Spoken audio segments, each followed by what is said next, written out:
নমস্কাৰ ফ্ৰেণ্ডসকল, স্বাগতম জনাইছোঁ মোৰ আৰ্টেক আছাম জিনিয়াৰ চেনেললৈ। আজি আপোনালোকৰ এটা ভাল খবৰ আহিছে যে পোষ্ট অফিচত কিন্তু বহুতকেইটা চাকৰি পদ মুকলি কৰা হৈছে। ইয়াতে প্ৰায় 60,560টাতকৈ অধিক চাকৰি পদ মুকলি কৰা হৈছে। এই পদসমূহ আপোনালোকে থাৰ্ড গ্ৰেড আৰু ফ'ৰ্থ গ্ৰেডৰ পৰা মুকলি কৰা হৈছে। তো ইয়াতে আপোনালোকে চেলাৰী যিটো লাভ কৰিব 18,000 পৰা চেলাৰী আৰম্ভ হ'ব আপোনালোকৰ। তো শিক্ষাগত অৰ্হতা লগতে আপোনালোকৰ বয়স সম্পূৰ্ণ তথ্য ভিডিঅ'ৰ মাজত গম পাই যাব। ভিডিঅ'টো স্কিপ নকৰি শেষলৈকে চাব, তেতিয়া সম্পূৰ্ণ তথ্য আপোনালোকে বুজি পাব। তো ভিডিঅ'খনলৈ আগবাঢ়ো। ফ্ৰেণ্ডসকল, আপোনালোকে দেখুৱাইছে পোষ্ট অফিচ নিউ ৰিক্ৰুইটমেণ্ট 2025 কাৰণে পদসমূহ মুকলি কৰা হৈছে। ইয়াতে অৰ্গেনাইজেশ্যন নেম যিটো হয় ইণ্ডিয়া পোষ্ট অফিচৰ কিন্তু এই চাকৰিসমূহ হয়। তো ইয়াতে দেখা হৈছে পোষ্ট নেমসমূহ ইয়াত দিয়া আছে মাল্টি টাস্কিং ষ্টাফ MTS। তো লগতে আপোনাৰ পোষ্টমেনৰ কেইটামান পোষ্ট আছে ইয়াতে, লগতে মেল গাৰ্ড PM SC ক্লিয়াৰ্ক এইসমূহ পদ ইয়াতে মুকলি কৰা হৈছে। তো ইয়াতে টোটেল ভেকেঞ্চি আপুনি দেখুৱাইছে 60,560টা পদ ইয়াতে মুকলি কৰা হৈছে। ইয়াতে ভেকেঞ্চি আছে। ইয়াতে আপোনালোকে দেখুৱাইছে যিটো আপোনালোকে এপ্লাই মোড হ'ব, এপ্লাই মোডটো আপোনালোকে অনলাইন যোগে আবেদন কৰিব লাগিব। ইয়াৰ লগতে চিলেকশ্যন প্ৰচেছ যিটো হয় আপোনালোকৰ কোনো এক্সাম দিব নালাগে। তো ইয়াতে জাষ্ট আপোনালোকৰ কি হ'ব, এটা মেৰিজ লিষ্ট ওলাব। মেৰিজ লিষ্ট ৱাইজ কিন্তু আপোনালোকৰ ইয়াতে আপুনি চাকৰিসমূহ লাভ কৰিব। ইয়াতে দেখা পাইছে on the basis of merit list. এতিয়া আপুনি দেখুৱাইছে চেলাৰী যিটো পাব, ইয়াতে 18,000 পৰা আপোনালোকৰ চেলাৰীটো আৰম্ভণি হ'ব আৰু 21,000 টকা কিন্তু আপোনালোকে চেলাৰীসমূহ লাভ কৰি থাকিব।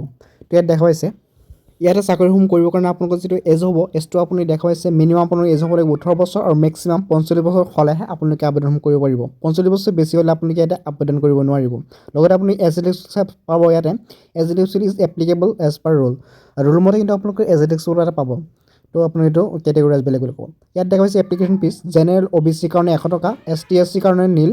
তো পে'মেণ্ট মোডটো আপোনালোকৰ অনলাইন যোগে পে'টো কৰিব লাগিব। দেখুৱাইছে আপুনি কাৰ্ড ইউজ কৰিব পাৰিব ইয়াতে।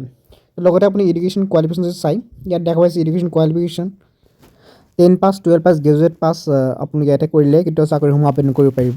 যিসকলে 10 পাছ 12 পাছ কৰিছে সিহঁতে আবেদনসমূহ কৰিব পাৰিব। তো ইম্পৰ্টেণ্ট ডেট আপোনালোকে ইয়াতে পাই যাব। তো আপোনালোক যদি আবেদন আৰম্ভ হ'ব, এইটো হ'ব আপোনালোকৰ 25 জানুৱাৰীৰ পৰা, অৰ্থাৎ আজি 24 তাৰিখ, অৰ্থাৎ কালিৰ পৰা আপোনালোকে কিন্তু আবেদনসমূহ কৰিব পাৰিব। লাষ্ট ডেট আপোনালোকৰ হ'ব 20 ফেব্ৰুৱাৰী, অৰ্থাৎ আপোনালোকে 20 দিন 25 দিনমান সময় আপোনালোকে হাতত পাব। তো এইখিনি সময়ৰ মাজত কিন্তু আপোনালোকে আবেদনসমূহ কৰিব পাৰিব।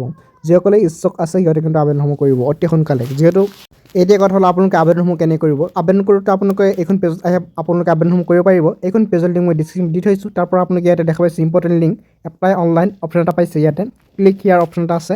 ইয়াতে আপুনি ক্লিক কৰি আপোনালোকে আবেদনসমূহ কৰিব পাৰিব। কিন্তু আজি আপোনালোকে আবেদন কৰিব নোৱাৰিব।